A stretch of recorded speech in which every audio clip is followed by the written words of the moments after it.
هو موضوع التحضير متعب شويه، لان انت الناس بتيجي تركب من الساعه 9 الصبح ممكن لحد الساعه 11 12 بالليل، اتس فيري تايرنج. لازم يبقى على طول حد موجود علشان لو احتاجنا ان احنا لو احتاجوا حاجه، عايزين يتستوا كهرباء، عايزين يتستوا، دايما بنبقى موجودين. فبنعمل شيفتات بقى، يعني شويه يبقى بسوني موجود، شويه يبقى لؤي موجود، شويه يبقى انا موجود. وطبعا لازم تكلم كل شركه عشان الشركه لازم تدخل حاجاتها يوم الخميس قبل الساعه 6.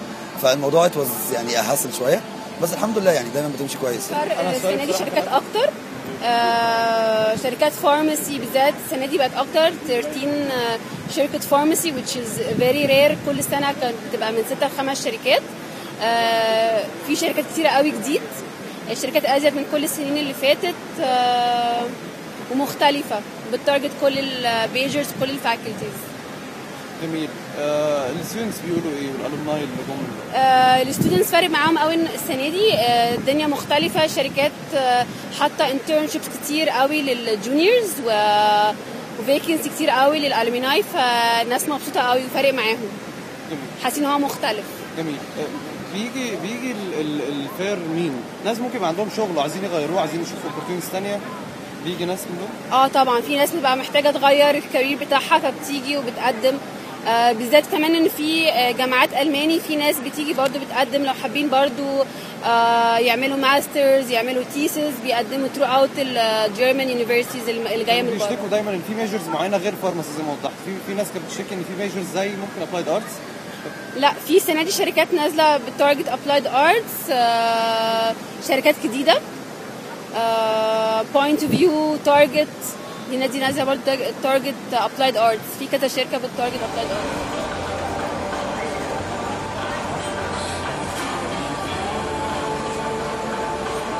حسن زيكو، طالب في سنه رابعه هندسه كمبيوتر ساينس اند انجينيرنج. كويس. ايه رايك في الامبلويمنت فير؟ انا بصراحه شايف ان الامبلويمنت فير السنه دي على مستوى عالي جدا، بالذات من التنظيم. البوكلت اللي في الاول اللي بتاخده في الاول ده بيساعدك جدا ان انت تعرف ايه اللي موجود في الامبلويمنت فير السنه دي، وانت يعني ايه اللي يتطابق مع الميجر بتاعك ومع العام الدراسي اللي انت فيه. انا شايف ان في طبعا فرص كبيره جدا للناس ان هم يعملوا سمر انترنشيب، وفي فرص كبيره للناس يتوظفوا فعلا بالنسبه للخريجين، بس في فرص قليله قوي للناس اللي هم لسه في سنه اولى وثانيه، طبعا مراعاه ان هم لسه ما دخلوش قوي في الدراسه. بس برضو افتكر ان هم لو ابتدوا يدخلوا في الشغل او في ورك انفايرمنت من ساعتها هيبقى احسن بكتير. وانا متاكد ان ده ليه علاقه اكتر بالريكروترز، بس لحد دلوقتي انا شايف ان في مستوى عالي، والانترنشيبس اللي في الجامعه نفسها زادت، وده حاجه كويسه ان انت الجامعه تبدا تشغل الستودنتس بتاعتها جوه الجامعه وتستفيد من قدراتهم. انت قدمت في ايه؟ انا قدمت في الانترنشيبس بتاعت الجامعه، قدمت في فودافون، قدمت في اكسيد، قدمت في ام سي سكويرد، قدمت في روبوستا عشان انا يعني ليها علاقه بالميجر بتاعي. الحاجات اللي قدمت فيها في الجامعه مع انها مش هتتحسب كانترنشيب، ودي برضو حاجه لو ينفع يحسبوا الانترنشيبس اللي في الجامعه يبقى احسن بالنسبه للميجرز عشان يستفيدوا منها. انا قدمت فيها مجرد عشان هي ليها علاقه بالادمنستريتيف او السوفت سكيلز، ممكن تنمي الحاجات دي اكتر عندي. ايه رايك في الايفنت؟ الايفنت طبعا عظيم جدا، يعني انا لغايه دلوقتي بقالي 4 سنين في الجامعه، كل سنه بشوف ايفنت، والايفنتس الحمد لله سنه عن سنه بتتحسن قوي يعني. فالايفنت لا عظيم وفيه اوبورتونيتيز كتير قوي، وغير انها اوبورتونيتيز ليها علاقه بالشغل برضو في تحس ان في اوبورتونيتيز انا اكمل ماسترز بره وحاجات كده، فلا اتس ترولي يعني بينيفيشال. قدمت في ايه؟ قدمت في شركات كتير ليها علاقه بالميجرز بتاعي اللي هو فاينانس وماركتنج. قدمت في مثلا نيلسون، شنايدر، قدمت في تارجت، قدمت في يونيليفر، قدمت في نسلي، لا قدمت في شركات حلوه كتير في دانن. بس وبعدين فجاه كونسيدرد ماسترز فجاه، فشفت برضو الجامعات هنا، فالحمد لله في اوبورتونيتيز كتير قدامك. انا خدت البوكلت، وعاده يعني انا دايما بتابع استراتيجي اني اقدم في كل حاجه، فان شاء الله يعني يا رب ابعت سي فيز عليهم من النهارده بقى وبكره وكده. It's really interesting يعني البوكلت يعني الحمد لله برضو قويه زي المره اللي فاتت، فيها كولكشن عالي قوي من الشركات يعني. حبيبه عبد القادر، انجي صلاح، اركيتكتشر فيرست يير. كنتوا جايين عشان انترنشيبس؟ summer internships and it's very disappointing ان مش لاقيين اي summer internships. اوكي احنا عارفين احنا مش we will not get employed architecture بس at least sales وماركتنج وكده we're very interested in that field we're very disappointed انه بس على الجراديويتس والسينيورز و a lot of people كل الناس عندها potential قوي ان هي ممكن تخش اي حاجه من الحاجات دي. بالظبط. ولا يعني حاجه مش حقيقي مش يعني لازم ان هم يهتموا كمان مش بس الناس اللي graduates احسن ان هم يهتموا بكل الستودنتس عشان كل الناس في الصيف بتبقى عايزه تعمل اي تريننج اي حاجه يعني تعمل حاجه بتخلي الواحد يعتمد على نفسه يعني. احنا جايين هنا الايفنت it's very interesting it's huge event وكنا جايين نشوف يعني الشركات. احنا لسه first year students وجايين نشوف ايه الشركات بتبص على ايه يعني سواء extracurricular activities او ايه requirements يعني لو اللي انا اقدم اي شركه وانا مستريحه كده وانا قلبي جامد هيقبلوني يعني. فجايين بناخد فكره من الاخر. كويسه قوي كامبلويمنت فير بس المشكله ان هو احسن يعني ما فيش شركات كتير زي ما احنا متوقعين زي ماست مثلا. ماست كان في شركات اكتر كتير باير روش كده يعني في احسن كتير. فارماسي مطلوبه بصراحه يعني هنا حاجات مانجمنت اكتر ومثلا يعني بيعوزوا حاجات معينه احنا مش عايزينها زي ميديكال راب. عايزين مثلا ميديكال راب طول ما احنا ماشيين كل الشركات عايزه حاجه واحده احنا مش عايزينها اصلا يعني حتى وبنقدم السي فيز على امل ان بقى حد يرد علينا يعني ما فيش فرايتيز خالص موجوده. انتوا عايزين ايه؟ احنا عايزين برودكشن كواليتي كنترول كيو اي يعني عايزين حاجه كويسه اللي اتعودنا ان احنا نشتغل فيه في البراكتيكال. لكن الميديكال راب ما يعتبرش حاجه اصلا تبع ريليتد لفارماسي حاجه سيلز قوي. GUC معروف انها الناس بره تقول لك الجي سي يعني بتقدم للستودنتس بتوعها ان الفاكنسيز بتاعتهم في الشركات. احنا بعد كده بنطلع اعرف ناس متخرجين بقالهم من 2009 لسه لحد دلوقتي مش لاقيين شغل كل شويه بيتنقل من شركه لشركه ويعني لا بصراحه وما فيش شركات كتير كلها معظمها عشان انجينيرنج يا اما مانجمنت يا اما بي ار. يعني هي الفكره ان احنا بنحس ان هم بيجوا هنا بياخدوا سي فيز وما بيعملوش بيها حاجه. احنا كل سنه بنقدم ما فيش يعني انا السنه اللي فاتت قدمت في كل شركات الفارماسيز هنا عشان اخد انترنشيب ما جاليش ولا حاجه. يمكن جاي مثلا لحد او اتنين بس برضو واحد او اتنين من الناس اللي اعرفها. مين اللي لازم تروح مثلا عند الشركه انما اللي هنا بياخدوا سي فيز ويمشوا. مش بحس ان هم هياخدوهم. اسمها مين؟ Are you a graduate, undergraduate? I'm an undergraduate. Faculty? Distributed engineering. طيب نسمع the way you see it, are there enough opportunities for your major هنا؟ Well, actually for digital media it's not enough. But I knew it before joining the faculty and the job opportunities for digital media in Egypt is not that wide. But I think there are enough companies here to apply. Do you have any job experience? No. Sorry, did you attend last year's employment fair? I did, but I actually haven't sent my CV for anything, so I didn't do anything. Is there any difference on certificate or I can't really judge. Last year wasn't good, and they didn't want second year students. They always wanted third and fourth year. So I haven't really been through the experience. I can't judge this. I like it this year. What do you like about it? I think that the companies here are really good. I hope I get accepted.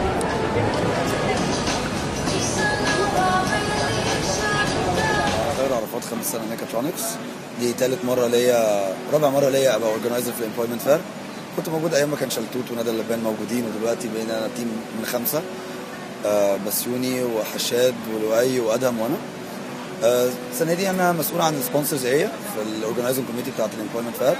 كنا من الاول موجودين بنشرف على الناس وهي بتبني البوث بتاعتها ونتاكد ان هم يعني according to the rules بتاعتنا ما بيرشوش حاجه فور اكزامبل على الارض او كده. وعملنا الاشرينج بلان وبقالنا اهو تاني يوم الحمد لله والدنيا ماشيه كويس يعني سوف. كلمني عن المره دي. عندنا ايه مختلف او احسن من السنه اللي فاتت ورد فعل زمايلنا؟ بص الصراحه المره دي في جامعات اكتر يعني في جامعه من اسبانيا وجامعه من انجلترا which is new في الجامعه عندنا. فدي حاجه كانت كويسه قوي اللي عايزين يقدموا ماسترز وفي بيفكروا في ماسترز وبي اتش دي. في opportunities حلوه في دقيقه علشان السبونسرشيبس، فالموضوع كان كويس. الحاجه الثانيه ان في شركات اول مره تنزل، والشركات دي مهمه يعني ادد فاليو قويه قوي لينا، زي مثلا مارس. يعني مارس اول مره ينزلوا عندنا، ومارس از ا فيري بيج كومباني واتس ون اوف ذا بيست في مصر، فهي شركه كويسه وشركه كبيره. فكانت حاجه مضايقاني قبل كده ان ليه مارس ما بينزلوش، فاهم؟ بس المره دي مارس ينزلوا، دي حاجه كويسه. في نفس الوقت في دايفرستي كويس، بس دايما بيبقى في لاك اوف انترنشيبس شويه عند الشركات علشان الفاينانشال بقى والمشاكل اللي موجوده دلوقتي. فالشركات ما بتوفرش، يعني ما فيش اوفرنج لانترنشيبس قويه يعني، بس في اوفرنج لجوبز حلو. يعني في دانن عامله جرادويت بروجرام، في مارس عاملين عندهم فيكنسيز كتير. ام سي سكويرد عايزين يزودوا الكرو من 300 ل 500، فدي ار ريكروتنج عدد خرافي. في فودافون دي ار ريكروتنج، يونيليفر ار ريكروتنج، ففي ريكروتمنت. يعني حسيت ان في ريكروتمنت، يعني واحد هيتخرج والناس عماله تقول ما فيش شغل، لا فكرة اوت ان في شغل. بس طبعا انت عارف البول كبير قوي والكومبيتيشن عالي قوي، علشان بيبقى 2 او 3 فيكنسيز في كل شركه، وبتاع 2000 3000 واحد بيقدم، فبتبقى الموضوع صعب. بس there are vacancies يعني موجوده. انت صريح قوي. بس جميل. لا جميل. انت في حاجه عايز تقولها؟ يعني انا نفسي اسمع منك، لو سمعت من حد من الالومناي قال حاجه عجبتك، حد كان بيشتغل في شركه وغير الكارير بسبب انه لا opportunity. بص الصراحه الحاجه زي كده فرقت مع ناس في البيزنس داي. يعني في البيزنس داي في ناس دخلت الموك انترفيوز اللي جوه البيزنس داي تبع السكات، وجالها جوب اوفرز وهي قاعده جوه في الموك انترفيو، لان هي امبرسد الراجل اللي قدامه. فالحاجات دي بص بتبقى opportunity. بس انت يعني I feel that ان انت لازم تبقى بني ادم، يعني انت لازم تبقى بريزنتبل، لازم تبقى اشتغلت في حياتك. انت مش هيجيلك الاوبورتيونيتي من لا شيء، يعني مش هتبقى قاعد في بيتك بتذاكر بس وتقول لي ده انا GPA A+، انت عملت ايه في حياتك؟ يعني انت ما عملتش حاجه في الاخر يعني.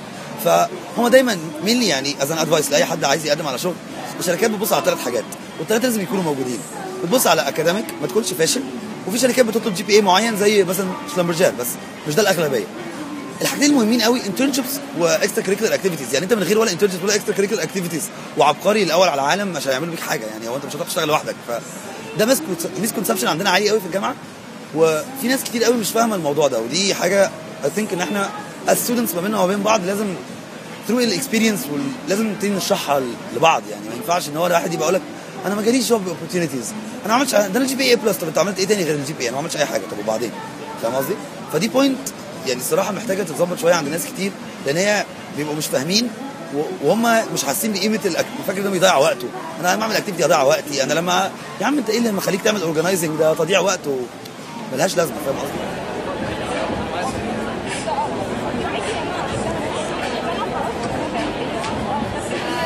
EMC Square. It's Yumna Magdi. I'm a recruitment specialist. I'm the Shaheer Solutions Architect. كويس قوي. EMC Square. EMC Square is a multinational American-based IT company. What we do is that we manufacture data storage devices, and we are an information infrastructure provider, which means we provide software and hardware solutions for data storage. We've been in the market in US since the 70s, and we started here in Egypt about 3 years ago, since June 2009. We operate from here as a center of excellence, which means we are a support function for EMC Square. We provide support to our customers located in the EMEA region, Europe, Middle East, and Africa. So this is basically what we do. هايل. قولي لي بقى بالنسبه للابليكانتس بتوعنا، انتوا محتاجين اصلا ايه؟ ميجرز ايه؟ احنا looking for best طبعا engineers, communications, electronics, and computer science graduates. We've hired a lot of graduates من GUC, and we prefer برضه ان حد يبقى معاه second foreign language زي French او German او Italian او Spanish.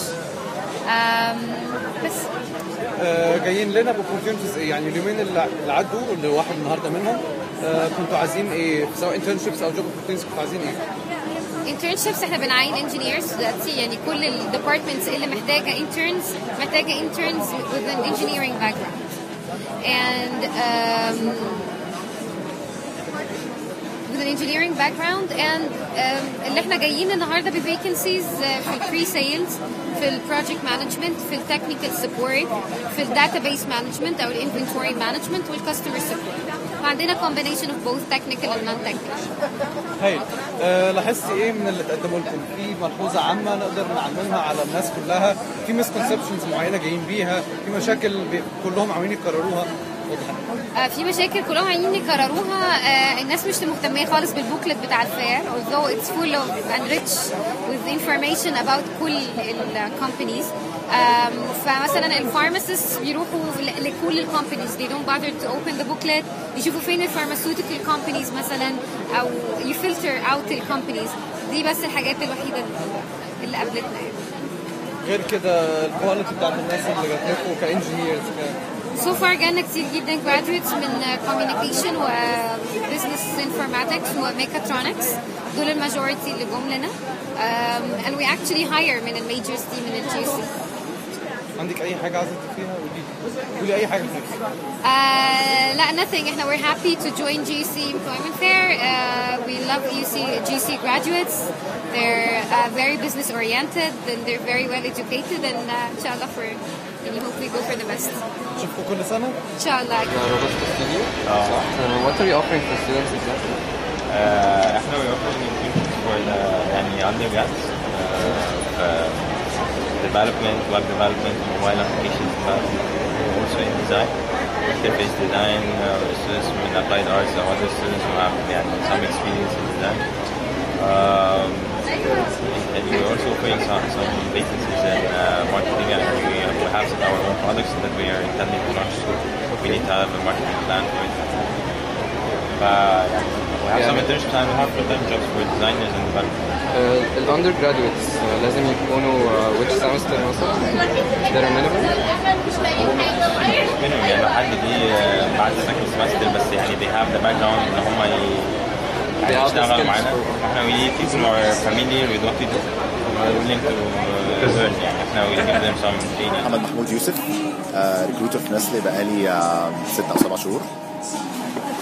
جميل.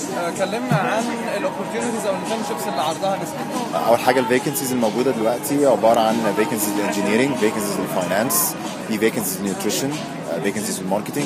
تقريبا each and every aspect عندنا او ديبارتمنت عندنا طالبه ناس يعني.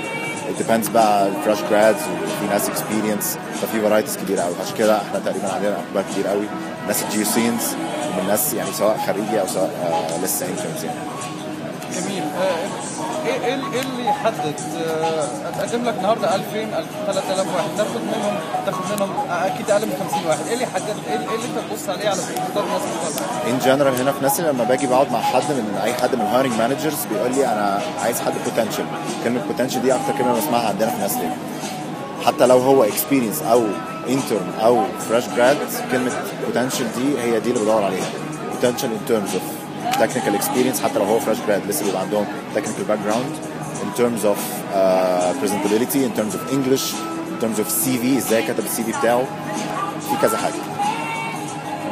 الإقبال كان كبير أنا يعني أنا لاحظت.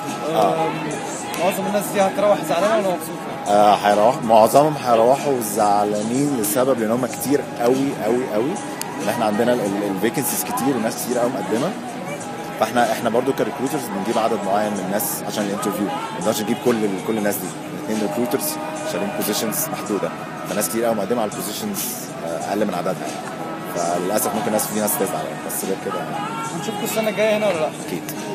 انا احمد سالم، انا من SKS Egypt Software Quality Systems.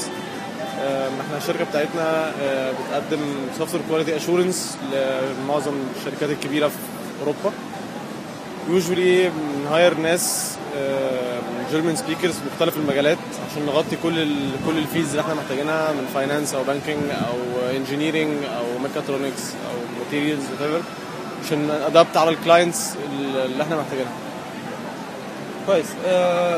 بتختار الناس على اساس ايه؟ احنا المين كرايتيريا عندنا ان احنا بنحتاج حاليا German speakers. ممكن في المستقبل احنا حاليا بنحاول نبنتريت الماركت في الميدل ايست ونورث افريكا، ساعتها ممكن نحتاج ناس انجلش سبيكرز، بس مينلي we're seeking German speakers حاليا. هتشتغلوا فين؟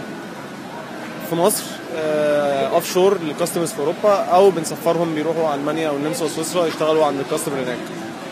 ايه اكتر مسكونسبشنز او مشاكل عند الناس لاحظتها او حاجات ناقصاها؟ مينلي اللغه. انا شايف ان الGUC كان المفروض تقدم كورسز الماني اكتر. الناس اللي واخدين كورس الالماني مش مقتنعين ان هم بيعرفوا يتكلموا الماني، وانا شايف ان دي مشكله. كنت احب ان الجرادويتس يبقوا بيتكلموا الماني كويس ومقتنعين ان هم بيعرفوا يتكلموا الماني كويس وعندهم الكونفيدنس ده. اتمنى برضو ان زي ما هم on the technical side confident قوي، برضه يبقى على البيرسونال سايد confident enough ان هم يقدر يجي يقول لي انا هعلم نفسي الماني او ان انا هحسن من مستواي. انا رانيا شاكر، بشتغل في شركه نسلي. جميل. احنا شايفين اقبال كبير، الطلبه كتير جم هنا، ده علشان عدد الفاكنسيز والجوب اوبورتيونيتيز كتير. ايه اللي انتوا عايزينه؟ الحقيقه عندنا فيكنسيز كتير، عندنا انجينيرز عاوزين مهندسين في المصانع، عندنا في الماركتينج، وعندنا في ككيمست او ميديكال ديليجيتس، دول بيجوا الناس اللي هم متخرجين من الفارماسيوتيكال بيجوا عندنا. فعندنا كذا فيكنسيز يعني. كويس. ايه اللي انتوا بتبصوا عليه؟ هو ده اللي يهمنا، لانه كتير بنتكلم معاهم طلبه بيقولوا لنا احنا ادينا السي فيز لناس كتيره قوي، ما حدش بيكلمنا بعد كده من السنين اللي فاتت كمان. خليني لا الحقيقه احنا السنه اللي فاتت اصلا احنا عيننا واحد من GUC من جوه الفير جه اشتغل معانا في الماركتنج، والسنه دي نامل ان احنا نكون بناخد مهندسين من هنا. اللي احنا بنبص عليه يكون حد اوريدي educational background كويسه، او in terms of GPA والكورسز اللي واخدها وكل ده، بلس يكون عمل summer internships او اتمرن في كذا شركه، فعنده اوريدي فهم يعني ايه corporate life، فيقدر يستوعب انه في working hours وانه في systems وفي procedures، فيبقى حاسس الكوربريت لايف شويه. ده اللي بنبص عليه. ولو هو بيخش في competition، لو احنا ما كلمناش الناس تاني، لانه اكيد احنا اخترنا حد تاني احسن suitable for the job. بس جميل. هنشوفكم السنه الجايه ولا لا؟ ان شاء الله. اكيد ان شاء الله. طيب الحاجات اللي لفتت نظركم في الناس اللي بتقدم بصفه عامه، يعني حضرتك بتقولي ان انتوا بتقارنوا بتاخدوا احسن ناس، هايل، لكن اللي لفت نظركم في الناس اللي بتقدم، لو هنحط ايدينا عشان نوعي الناس، ايه المشاكل؟ الناس محتاجه تفهم، تعمل سمر انترنشيبس اكتر من كده، تمام، ويبقوا جايين فاهمين كل شركه التخصص بتاعها ايه. يعني مش عاوزه ابقى واقفه في البوث والناس تقول لي طب انتوا بتعملوا ايه، انا مش عاوزه كده. لا، هم يبقوا جايين الامبلويمنت فير عارفين مارس بتتكلم عن ايه هي نسلة، ايه هي PNG، عارفين كل واحد الباك جراوند بتاع الشركه اللي بيقدم فيها، ويقعد مع نفسه يشوف هو فعلا عاوز يشتغل في الحته بتاعت التليكوم اندستري، ولا عاوز يشتغل FMCG، ولا عاوز يشتغل حاجه educational. يبقى هو محدد بالظبط انهي اندستري اللي عاوز يخش فيه. اسمي نوال مهرية، بشتغل في شركه يونيليفر من 7 سنين as leadership development assistant manager. الاوبورتيونيتيز والانترنشيبس اللي انتوا عارضينها للناس ايه؟ احنا عارضين internships ل 2013 graduates، وجايين الكامبس هنا هو بروجرام اسمه يونيليفر فيوتشر ليدرشيب بروجرام. ده فاست تراك بروجرام بناخد فيه students ب extraordinary skills. They undergo a very strong 3-year development plan, stretch targets, and then they graduate from this program within 3 years on managerial levels. هاي سؤال بقى حوالين الابليكانتس. اوكي. لاحظتوا ايه؟ بتختاروهم على اساس ايه؟ لان في كتير اتكلمنا معاهم بيقولوا لنا احنا بعتنا CVs كتير قوي ومحدش بيكلمنا، فلو عايزه تقولي حاجه بخصوص يس. انا اي ستودنت بيجوا عندي في البوث بقول لهم نفس الموضوع ده. انا بقول لهم حاجه واحده، ان كل الامبلويرز هنا مش بس يونيليفر they receive zillions of CVs سواء online او hard copies. كنت بحاول اقول لهم it's a piece of advice, they want to take it, they want to leave it, ان هم they need to have an edge عشان الامبلوير ياخدهم، لان الفيكنسيز وعدد الامبلويرز اقل بكتير من المليونز of applicants اللي بيقدموا. فلازم كل students they have to differentiate themselves among others عشان الامبلوير يبقى interested فيهم. واكتر بيس اوف ادفايس انا اديته للناس، قلت له ما تستناش لحد السنه الرابعه عشان تبتدي كل حد بيدخل ممكن تاخدي السي في، ممكن تاخدي السي في، وبيجوا كل سنه وبيعملوا نفس الشيء ومتوقعين ان الريزلتس ممكن تبقى مختلفه.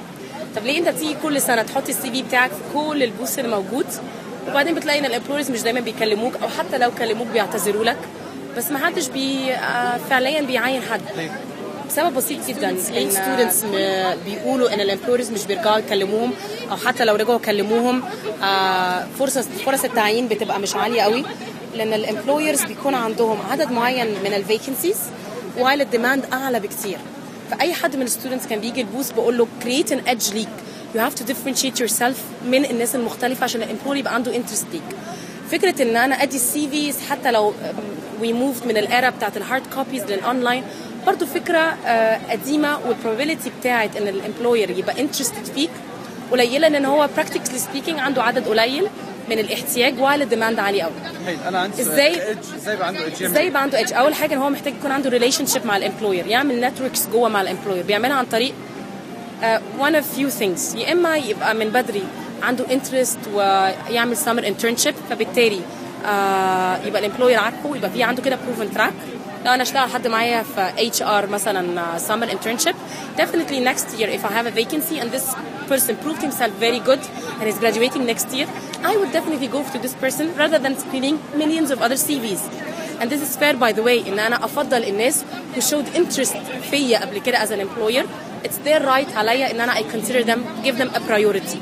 This doesn't mean إن I don't look at other CVs. I do look, but it's a matter of priority. The other thing is الامبلويرز احيانا بيجوا opportunities such as competitions مثلا. يعني احنا السنه دي مثلا والسنه اللي فاتت نزلنا بcompetition اسمها Unilever Idea Trophy. Some people they grabbed the opportunity وعرفوا ان if I apply and هبقى shortlisted في الcompetition دي definitely هبقى shortlisted عند الامبلوير ده and my records will be kept. So thereby they ensure continuity of being recognized as employees. بدل ما يجي يبص في vacancy اللي ممكن تبقى موجودة دلوقتي مش موجودة كمان ساعة versus ان انت تبقى داخل معايا competition بتدخل معايا round number 2 round number 3 and then you are one of the 5 finalists. So definitely انت talent and we never let go of talent. We keep records of them. So instead of them running after employers we actually run after them. بس it's up to the students to grab the opportunity. إن هو يبقى مصحصح وواعي وعارف إن أنا I should participate في summer internship. I should take hold of opportunities. وده اللي أنا قلته لما الستودنتس بيجوا. قلت لهم عندي أو حتى عند أي competitor ليا أو أي حد مش competitor اللي بوس كل opportunity موجود you have to take hold of. قدم CVs يا سيدي حتى لو هي low probability. اشترك في competitions. اعمل summer internship. Do everything that puts you closer to the employer. That's it. أنا نور شكري بشتغل في PNG بقالي سنتين. أنا خريجة فارماسي GUC 2009. I started as a pharmacist وبعد كده حولت كارير وحاليا بشتغل HR في PNG for 2 years. أنا أحمد منجد كنت ستودنت في GUC اتخرجت سنة 2009 اشتغلت في PNG في 2011. كويس GUC هنزلتوا الاثنين.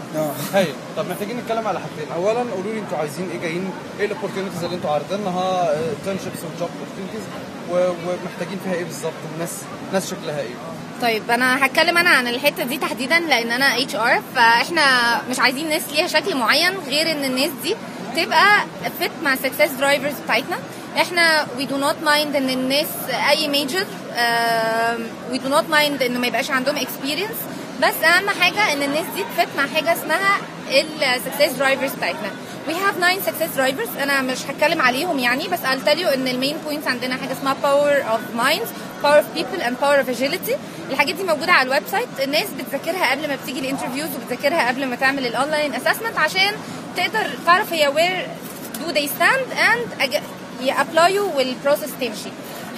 احنا النهارده الفيكنسيز اللي معانا عندنا SNO Associate Manager, Supply Network Operations Associate Manager دي for Engineering وعندنا Supply Planners دي for أي non engineering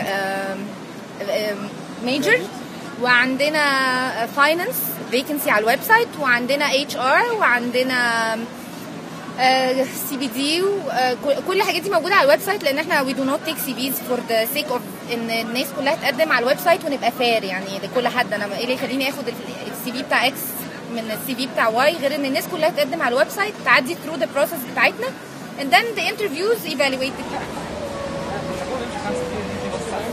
My name is Nicole Matter. I'm from the University of Freiburg. Great.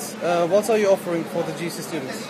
We are offering several international programs, master's programs, for example, the Renewable Energy Management Master, which is for engineers, and also we have computer science as master. It's in English language, so you just need German for living there a little bit, but it's possible to do it in English as well. So. Are you giving scholarships to anybody? I mean, the elites, the best students. How much does it cost? We don't have own scholarships, but the costs are not high because we are a state university, so it's only €105 for one semester. And also the living costs, but not as high. I mean, the living costs are in South Germany between 700 and €1,000 per month. but you don't really pay for studying it. It's very cheap. I see. How do you find the applicants who came to you throughout the 2 days of the employment fair? How do you find them? What's your feedback on the GUC's applicants that came to you? What do you think? Yeah, I've been very surprised in a positive way because they were very interested in our programs, and some of them already applied for some programs of our university, so they already knew the name and the university and the reputation we have. So it's from Germany to Cairo, it's not far. I see. Yeah. It's a German university after all. So they already applied on stuff. Right, but how about the German language? What do you think? So there are some students also who have a very good German, or some also who talk a little bit German, so we could communicate also sometimes in German language. That was very nice. So I didn't have to talk English all the time. That is for me it's not my native language, as you hear. My name is Marion Echle. I'm from the University of Stuttgart. I'm the Deputy Director of the International Affairs there. Great. So what are you offering your university? Well, we offer all sorts of bachelor programs, master programs. Most of them are taught in German. We have several international master programs, which are completely taught in English, so the students can apply and they don't need that good German knowledge for that. So. Right. Let's talk about scholarships and costs of these programs. Yeah. Unfortunately, we don't have any scholarships to give out because the university doesn't have means to give out scholarships for students. But the good thing is we don't have any tuition fees at the University of Stuttgart, so students won't have to pay for tuition there. So what do they have to pay for? They have to pay for living there. They have to pay for accommodation, they have to pay for transportation and stuff like that, but not for studying as such. So it's a zero? We have a very small administration fee per semester, which is just for registering at the university, but it's about 160 euros per semester, so that is really a very, very small fee, but that's basically it. I see. Doesn't the university offer any dorms for... We have dormitories for international students, but they're very limited, so the students in the international master programs, they are offered rooms in student accommodation. All the other students will have to find their rooms by themselves, which might be a bit difficult at Stuttgart because it's a big city and yeah.